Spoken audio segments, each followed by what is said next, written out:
படை மிகுதியாலோ இல்லை, அன்பரின் கதறல் கேட்டிடுதே. நானிலம் முழுவதும் நான் ஒரு கோடி நாசத்தின் வழியை நாடிடுதே. இயேசுவின் அன்பு என்னையும் நெருக்க எழும்பிடுவோம் நாம் வாலிபரே. பிதா, குமாரன், பரிசுத்தம் திரை நாமத்தினால் உங்கள் யாவரையும் அருமையான இம்மானுவேல் பெனி, ரோஸ்லி திவ்யா ஆகிய இருவரின் சார்பாக உங்களை அன்போடு வாழ்த்தி வரவேற்கிறேன். விசேஷமாக இந்த நாளில் அன்பு பிள்ளைகளுக்கு வாழ்க்கையில் ஒரு முக்கியமான நாள். வாழ்க்கையில் என வேதத்தில் முதல் பண்டிகையே திருமணம் தான். இயேசு கிறிஸ்து உலகத்தில் பிரவேசித்து இருளில் வாழும் ஜனங்கள் பெரிய வெளிச்சத்தை காண வேண்டும் என்ற நோக்கத்தோடு இயேசு கிறிஸ்து இந்த உலகத்துக்கு வந்ததை முதல் கல்யாணம் காணாமல் கல்யாணம். திருமணம் என்பது மிகவும் முக்கியமான ஒரு காரியம் வாழ்க்கை. அதுக்கப்புறம் தான் பிறந்த நாள், எல்லா நாட்களும். அப்படி அருமையான திருமண நாளில் அந்த பிள்ளைகள் சார்பாக, அந்த குடும்பத்தின் சார்பாக, தென்னிந்திய திருச்சபை திருநெல்வேலி திருமண்டலம் சாராத்துக்க கல்லூரியின் சார்பாகவும், பிஷப் வேதநாயக மசரியார் அவர்கள் ஆரம்பித்த national missionary society of India மூலமாகவும், இந்திய மிஷனரி சங்கத்தின் மூலமாகவும் மற்றும் எனது சார்பாகவும் திருச்சபை சார்பாக உங்களை அன்போடு வாழ்த்தி வரவேற்கிறேன். இப்படிப்பட்ட நல்ல வாய்ப்பை கொடுத்த அருமையான அன்பு ஆயர் செல்வின் ஐயா மற்றும் வந்திருக்கிற குருவானவர்கள் ஒவ்வொருவரையும் வாழ்த்துகிறேன்.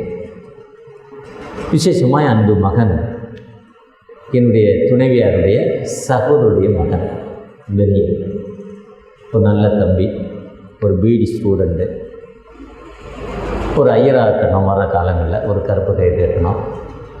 கருப்பு கயிறோடு முடிக்கக்கூடாது, அதுக்கு ஒரு ரோஸ் கயிறில் போகணும், அதுக்கு ஒரு ரெட் கலருக்கு போகணும்.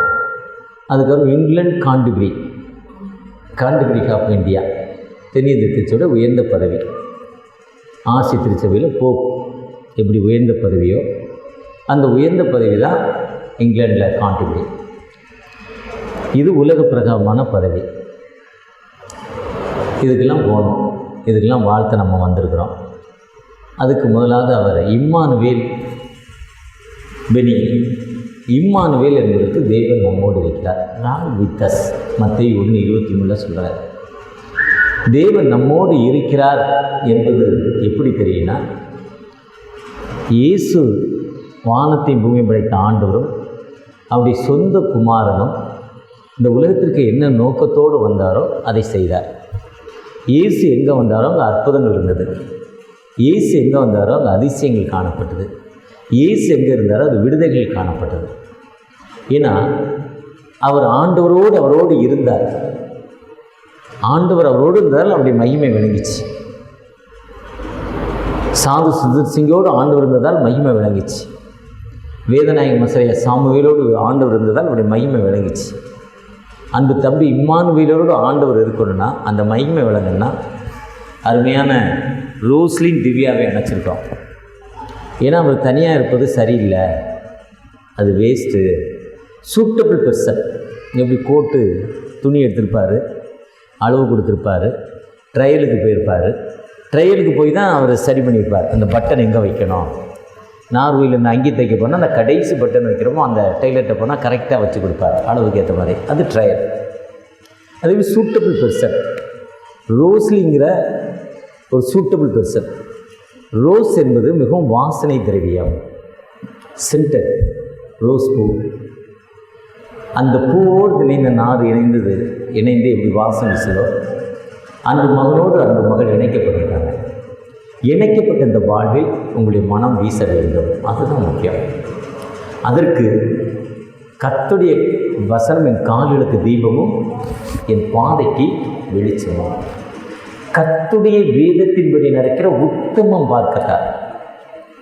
கர்த்தருடைய வேதம் என்ன சொல்லுதோ அந்த உத்தம மார்க்கத்தார்.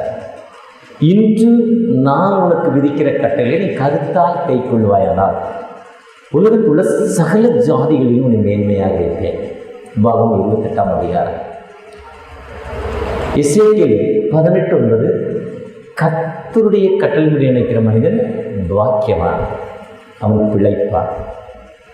கர்த்தருடைய கட்டளை என்னதுன்னா, நீ உன்னிடத்தில் அன்பு கூறுவதோடு பிறரிடத்திலும் அன்பு கூறு. குருவானவராக வருகிறவர் திருச்சபை மக்கள் மேலே உண்மையான அன்பு, இந்த சமூகத்து மேலே உண்மையான அன்பு. ஒரு அருமையான குருவானர் சொன்னார், நாங்கள் ஒரு அணி புதுசாக அணியை உருவாக்குறோம். அதுக்கு ஆண்டவரை உருவாக்கலை, அதுக்கு ஆண்டவனுக்கு அங்கி கொடுக்கலை. உன்னை தெரிந்தெடுத்த ஆண்டவர் இருளில் வாழும் ஜனங்கள் பெரிய வெளிச்சத்தை காண்பதற்காக ஆண்டவர் அழைத்து வந்திருக்கிறார். ஏன்னா பிடி படிக்கும் முன்னாலே அன்பு தம்பியோடு எனக்கு சவுந்தரபாண்டியன் குருவாரோட நெருங்கிய தொடர்பு. எனக்கு எப்போவுமே 2 பேருக்கும் ஒரே பேர், எப்போவுமே நெருங்கிய தொடர்பு எனக்கு, அவருக்கும் எனக்கும். அப்போ இந்த தம்பி அவர் தான் உருவாக்குனார்.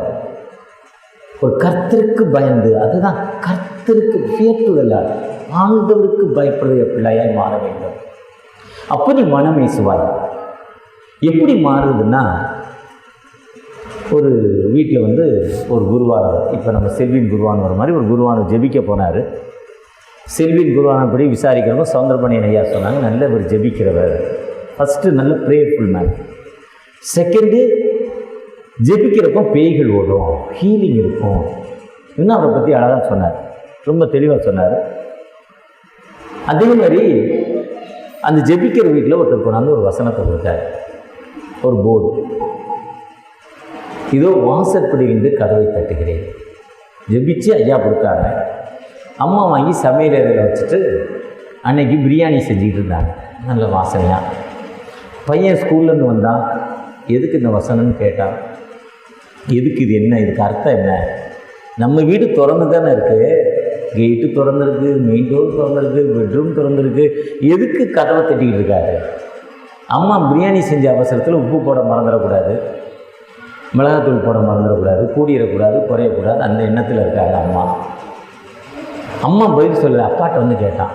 திரும்ப திரும்ப கேட்குறப்போ அப்பா அதுக்கு பதிலாக என்ன பண்ணான்னா, உடனே அவன் முன்னால் முட்டியை போட்டு முழங்கால் படிக்கிட்டு ஆண்டவரை நோக்கி ஜெபித்தார். ஆண்டவர் என்ன சொல்கிறாருன்னா, இடைவிடாமல் ஜெபம் பண்ணுங்கள், கண்டினியூ டு த ப்ரேயர். எப்பொழுதும் ஜெபம் பண்ணுங்கள், கர்த்தருக்குள் சந்தோஷமாக இருங்கள். எப்பொழுதும் ஆண்டவரோடு ஜெபித்து கொண்டிருக்கிற ஒரு குடும்பமாய் மாற வேண்டும். அப்பொழுது ஆண்டவர் உங்களோடு இருப்பார். நீ ஒரு மனம் வீசும் பிள்ளையாய், அநேகருக்கு ஆசீர்வாதம் பிள்ளையாய். இன்றைக்கி IMS NMS உடைய பணித்தளங்கள் இந்தியா முழுவதும் இருக்குது. வேதநாயக மசருடைய ஃபோட்டோ இந்தியா முழுவதும் இருக்குது. காரணம் என்னென்னா, ஒரு ஜெபிக்கிற மனிதனாய் மாறினார், மக்களுக்கு வார்த்தை சொல்லுகிற மனிதனாய் மாறினார். அவர் மாறினதால் ஆண்டவர் அவரோடு இருந்தார். நீங்களும் ஜெபிக்கிற மக்களாய் மாற வேண்டும். எப்பொழுதும் ஜெபித்து இருக்கும். ஜெபிக்க நேரம் இல்லைன்னு சொல்லக்கூடாது. ஏன்னா இன்றைக்கி இது ஒரு வேகமான உலகம். ஒரு 30 வருஷத்துக்கு முன்னால் திருநெல்வேலியிலேருந்து சென்னைக்கு போக 22 மணி நேரம். இன்றைக்கி வந்தே பாரத் 7.5 மணி நேரத்தில் போயிடுது. 3 தடவை போயிட்டு வந்துடுது. ஒரு தடவை போயிட்டு ஒரு தடவை திரும்பி வந்துட்டு ஒரு தடவை போயிடுது. அந்த அளவுக்கு ஸ்பீடான உலகம். ஒரு காலத்தில் செய்தி அனுப்ப இங்கிலாந்து லெட்டர் போட்டு 1 வாரம் ஆச்சு. இன்றைக்கி SMS செல்லில் உடனே நியூஸ். ஒரு செய்தி, ஒரு கார்டு. இப்போ எங்கள் வீட்டில் ஒரு ஃபங்க்ஷன் இருக்குது, யாருக்கும் போய் கொடுக்கல, செல்லில் தான் 1000 கார்டு 2000 பேருக்கு அனுப்பிக்கிட்டே இருக்கேன். அந்த அளவுக்கு ஒரு அட்வான்ஸான உலகம். ஆனால் மனுஷன் என்ன சொல்கிறான், நேரம் இல்லைங்கிறான். எதுக்கு நேரம் இல்லைன்னா, வாட்ஸ்அப் ஆன் பண்ணால் காமெடி, இப்படி திருமணத்திலேயே எங்கேயோ பேசுகிற கதைகள், டைம் பாஸிங், நெட்டு, இதெல்லாம் பார்க்குற இந்த டைம் வேஸ்ட் பண்ணுறோம். ஆனால் ஆண்டவரோடு இடைவெளியும் டைமை குறைத்து விடுகிறோம். எப்பொழுதும் அழகா போசனா மந்திரியுடைய தலைவர் பாஸ்டர் ஏசன்னா 30 ஆண்டுகளில் 1900 சர்ச்சு ஸ்தாபனம் பண்ணார். ஆந்திராவில் குண்டூர் அவருடைய இடம். பாஸ்டர் ஏசனா பேசணும்னா 5000 பேர், குறைஞ்சது தான் 5000 பேர், 1 லட்சம் பேர் 2 லட்சம் பேர் கூடுவாங்க. அவர் சொல்கிறாரு, எப்படியா வாழ்க்கையில் முன்னேறினா படுத்து தூங்கக்கூடாதுன்னார். படுக்காமல் எப்படி தூங்க முடியும்? மினிஸ்ட்ரிக்கு போயிட்டு வந்தால் ஆண்டோடைய வார்த்தை முழங்காலே நிற்கணும்.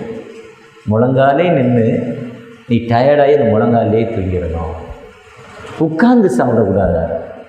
உட்காராமல் எப்படிங்க சாப்பிட முடியும்? ஒரு வீட்டுக்கு போகிறேன்னா அங்கே கொடுக்குற கஞ்சோ கேழ்வரகோ எது இருக்கிறத சாப்பிட்டுட்டு ஓடிடுது.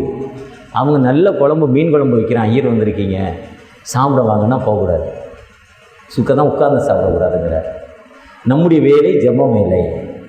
அந்த ஜெபிக்கிற வேலையை செஞ்சதால் 30 ஆண்டுகளில் 1900 சர்ச் ஸ்டார்ட் பண்ணார். ஹோசனா மந்திரிங்கிற ஒரு சர்ச். நெட்டில் டவுன்லோட் பண்ணி பார்த்தா தெரியும்.